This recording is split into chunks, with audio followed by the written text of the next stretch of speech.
I looked at a deal last year, 72 units, B-class submarket. Seller was asking a 5.8 cap, and the pro forma made it look clean. The buyer spent 80 grand in due diligence costs, flew out twice, had a term sheet from a lender. He walked away from the deal 11 days before closing, and when I asked him why, he said he wished he caught it in week one. Before the attorneys, before the inspections, before all of it. It was number 7 on his list. So today I'm going through all 29 items.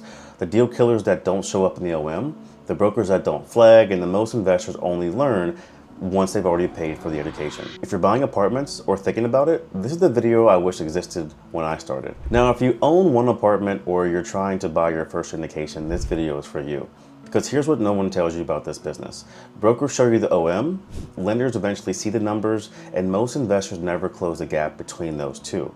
Now, that gap is where deals go to die. And I'm going to close it for you right now. And here's how to treat this. Treat it as a checklist during the underwriting and during due diligence. And if you hit one of these two, maybe you renegotiate. If you start hitting 4, 5, 6, maybe you walk. No ego, no sunk cost fallacy. You walk, let's go. There are deal killers hiding in a spreadsheet before you even set foot on the property. Number 1, inflated rent projections. The pro forma rent shows rents jumping at $200 a door with no supporting comps or no actual value add plan to justify it. That's not a business plan, that's a wish list someone put in a spreadsheet and called an investment thesis. If projected rents are materially above what's trading for in that submarket, you don't have a deal, you have a pitch deck. Number 2, ignoring economic vacancy. This one gets overlooked constantly. Underwriting based on physical occupancy misses the whole picture. If 90% of the units are occupied but 15% of the tenants are actually delinquent, you do not have 90% occupancy.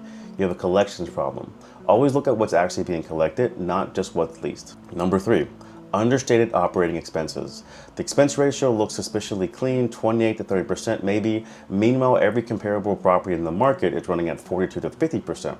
You dig in, management fees are missing, payroll is missing, repairs are basically zero. That's not lean operations, that's a pro forma designed to make cap rates look better than it is. Number 4, no real CapEx budget. The offering says light value add, but you walk the property and the roof is 22 years old, the parking lot is crumbling, and the balconies have been patched with caulk and prayers.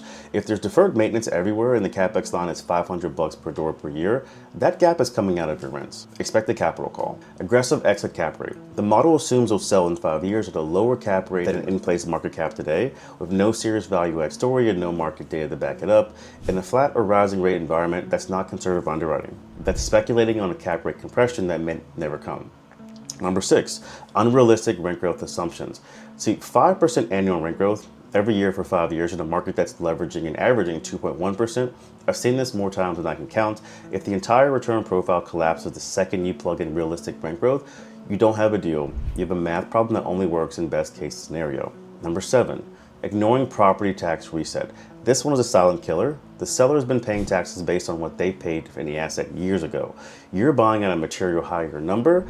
In a lot of jurisdictions, the assessed value resets on the purchase price, and that bump alone can destroy your cash flow on return. Model it in always. Number 8, underestimating insurance costs. Insurance lines that look like 2019 pricing in a world that's been through multiple years of premium spikes and catastrophic weather events.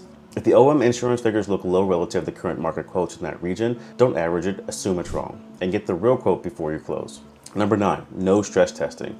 The model only works perfectly. There's no scenario analysis, there's no sensitivity table, no what if vacancy runs higher for 2 years, or what if we exit on a 25 basis point cap expansion. If a 1% move of interest rates is a slight dip and occupancy wipes out the returns, it's not an investment, that's a bet. Number 10, incomplete or sloppy financials. The T12 and the rent roll don't reconcile. There are weird gaps in the income, round numbers everywhere, bank statements that don't match the P&L. You can't trace income from the rent roll to actually deposits. Every other number in that package becomes suspect. Sloppy financials aren't a paperwork problem, they're a trust problem. All right, if you made this far, drop a comment. I wanna know how many of these you've seen on a deal already that you've underwritten.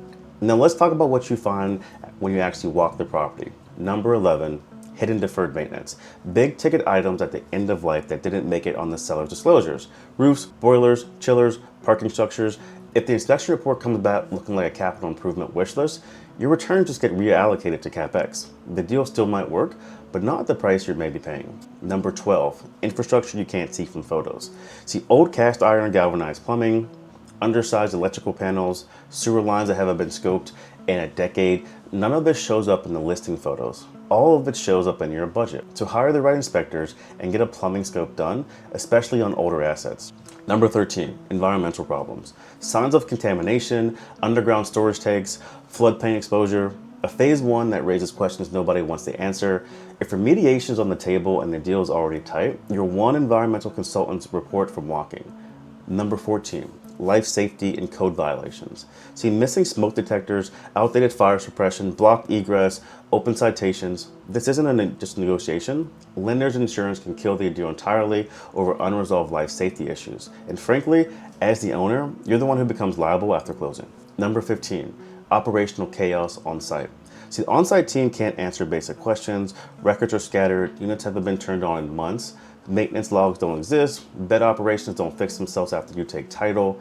Fixing that takes time, money, and management bandwidth that your pro forma didn't account for. Number 16, tenant-based misalignment with the business plan. See, heavy delinquency, non-paying tenants, a resident profile that doesn't come close to supporting the upgraded rents in your model.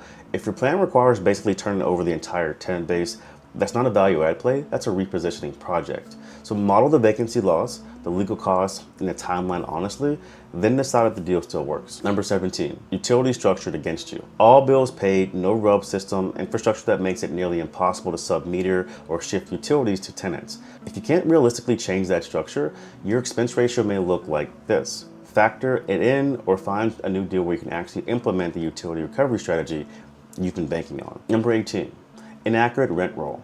Phantom tenants, leases that don't match what's on the roll, month-to-month agreements everywhere with no clarity on who's actually staying. If you can't trust the rent roll, you can't trust the NOI. If you can't trust the NOI, you can't trust the cap rate. The whole valuation collapses. Number 19, bad crime and some market fundamentals. See, the OM calls it core plus, CoStars tells a different story. Crime indices report trending in the wrong direction, median household income that can't support the rent growth in the model, oversupply coming online within a mile, your downside defined by the market, not your spreadsheet. See, location risk is one of the things you can't resolve your way out of it. Number 20, vendor and staffing landmines. See, long-term laundry contracts with unfavorable splits, cable and internet agreements, management contracts that survive ownership, transfer with ugly termination penalties, before your model expense upside. Read every vendor contract. If you can't unwind the ones that are killing your margins, that NOI improvement may not be achievable. All right, you're still here. Last category.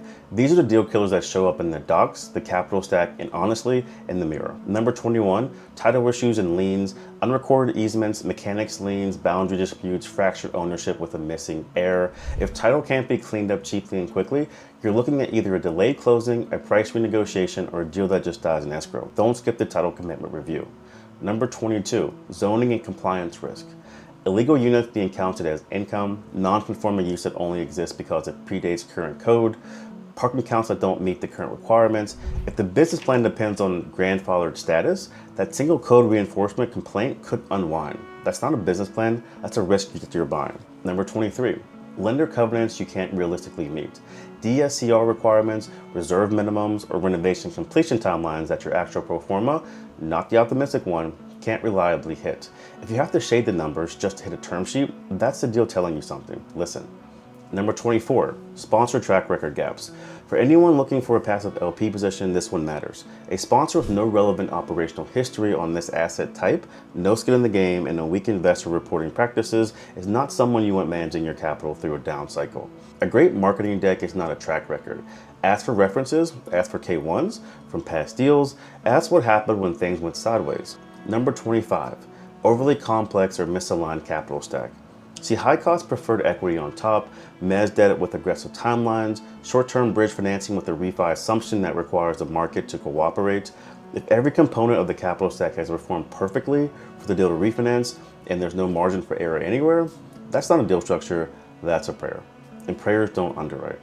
Number 26, weak reserves and contingency. See, no operating reserves, no CapEx contingency, no vacancy cushion built into the model.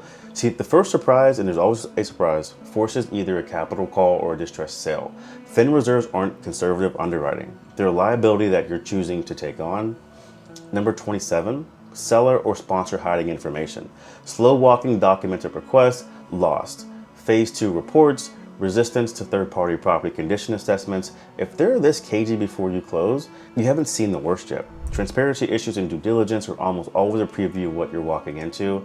Number 28, a business plan that ignores the cycle.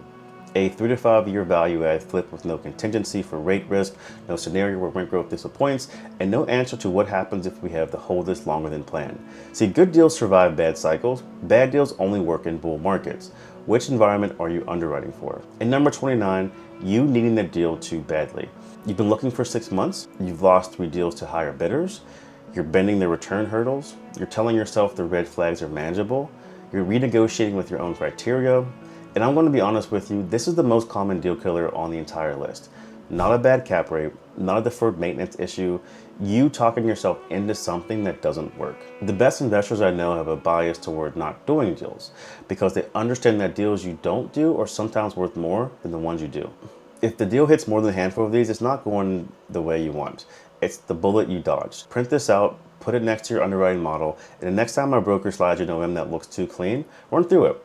Now, I want to hear from you. Comment below which number killed your last deal, and if you want my actual underwriting checklist formatted as a download, tell me in the comments and I'll put it together. If you got value in this, subscribe. I put out content like this every week for apartment investors who want the real picture, not the pitch deck version. And I'll see you in the next one.